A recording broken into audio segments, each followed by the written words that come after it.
আমাদের জমি জমা দখল করছে। আমি জানলাম না কিভাবে আসছে না আসছে, আমি আসলে জানি না। বাট সে ঢুকছে যখন, তখন আমাদের কাছে যখন জিজ্ঞাসা করছে এবং পথে যখন লোকজন নিয়ে অনেক ছেলেবেলে নিয়ে আসছিল, বাড়ির সামনে অনেক মোটরসাইকেল টাইকেল নিয়ে অনেক ছেলেবেলে নিয়ে আসছিল যে আমার সাথে যে আমাদের সে সিনকেট করবে, আমাকে কোন রকম সিনকেট টিনকেট করে অ্যারেস্ট করাই দিবে। এবং কালকে সাংবাদিকদের সামনে বসে কবির স্বামী আদনান আমাকে, আমার ছোট ভাইটাকে ডাইরেক্টলি থ্রেট দিচ্ছে যে তোরা কিভাবে বাঁচিস, তোরা কিভাবে থাকিস, সেইভাবে তোদের দেখাই ছাড়বো আমি। আর তুই বাঁচতে কি করে, তোরা আমাকে বুঝাবো। আমার ছোট ভাইটাকে বলছে তুই সাবধানে থাকিস, তোরা এখন কিভাবে কেসে ফাঁসাই তুই দেখবি, আমার গাড়ি চুরি ব্যাপার নিয়ে তোরা ফাঁসাবো, একেবারে ডাইরেক্টলি বলছে সাংবাদিকদের সামনে।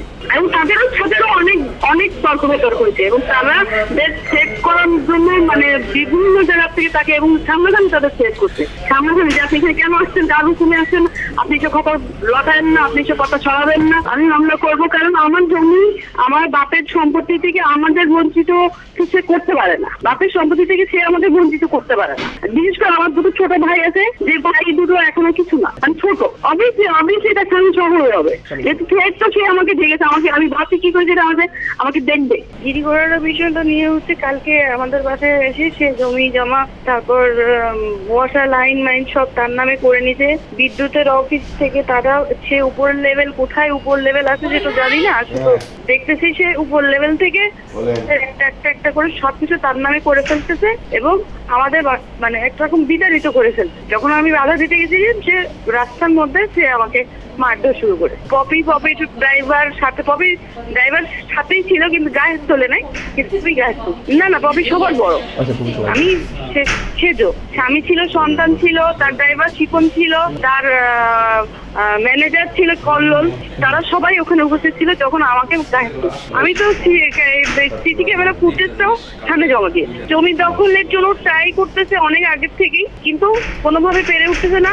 জমি জমা সবকিছু সে তার নামে একা লিখে নিয়ে নিতে চাচ্ছে এবং সে তার মুখে মানে আদনান তাকে দিয়ে ফোর্স করে যেখান থেকে যেখানে টাকা খরচ করে সবকিছু ববির নামে করতেছে, মানে আমাদের বাপের পৈতৃক সম্পত্তি থেকে সম্পূর্ণ বঞ্চিত করতে চাচ্ছে। আমার বাড়ির দোকান টাকান আছে, তাদের লাইন টাইন কাটায় দিচ্ছে ফোর্স করে, যে কোনো মাধ্যম দিয়ে বলে আমি তো বুঝতে পারতেছি না, কারণ আমি সেসব লাইন চিনি না। তো সে আমাকে বিদ্যুতের লাইন দিচ্ছে, আমার ওয়াটার লাইন আমার জায়গার মধ্যে রয়েছে, সেই জায়গা থেকে সে ওয়াটার লাইন তার নামে করে নিতে, মিটার তার নামে করে নিতে।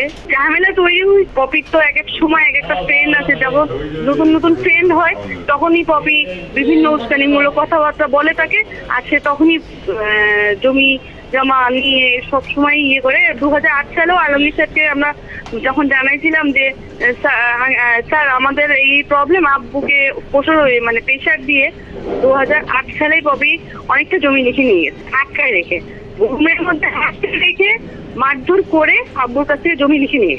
আব্বু বিচিত্র থাকতে কিন্তু ও এরকম তুলকালামের আগেও অনেকবার করছে। আমার ঢাকার বাসা থেকে আমাকে, আমার নিজের বাড়ি, আমার থেকে আমার বাপ মা ভাই বোন সহ আমাকে রাস্তায় নামায় এবং আমার বাড়ি এলাকেও বলা হয়েছিল যে যদি এটা পপির বাড়ি, এটা যদি আমাকে ঢুকতে দেওয়া হয় বাড়ি এলার নামে সে কেস করবে।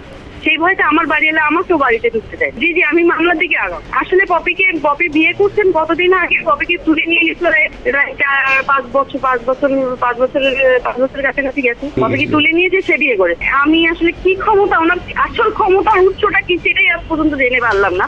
পৃথিবীতে কোনো আইন আছে কিনা সেটাও আমার জানার বিষয়। জান্নাত গ্রুপ অফ ইন্ডাস্ট্রি যে সে ম্যানেজিং ডিরেক্টর উনি। তাই আপনারা তো যখন আপনাকে মারার জন্য যখন মোটা দেখাইছে সেটাই বুঝে ওনার ক্ষমতার উৎসটা কোথা থেকে, কে দিচ্ছে তাকে প্রশ্রয়। আমাদের মতো না, আমার বাপের তার কিছুই নাই। এখন আমাকে বিছাবাড়ির থেকে কেন চালানোর ব্যবস্থা করতেছে, উপর লেভেলটা কি? হ্যাঁ সন্তান আছে, আমরা সেই সন্তানের জন্য তাকে যখন আমরা বলছি যে আমার আম্মু যখন তাকে বলছে যে তুমি কেন তার স্ত্রীর মর্যাদা দাও না, এখন তো তার একটা বাচ্চা হয়েছে, স্কুলে ভর্তি করা লাগবে, উনি ওর নাম দিবেই না তাকে। খুলনা আসলে সিটিনে সে উঠছিল, কালকে পর্যন্ত সে সিটিনে আছে। এখন পত্রপত্রিকে লেখালেখি হওয়ার কারণে সে এখন মেবি মানে আমার যতটুকু শোনা আছে সে হচ্ছে সোনাডাঙ্গা আবাসিক এলাকার কোনো একটা তার বান্ধবীর বাসা টাসায়।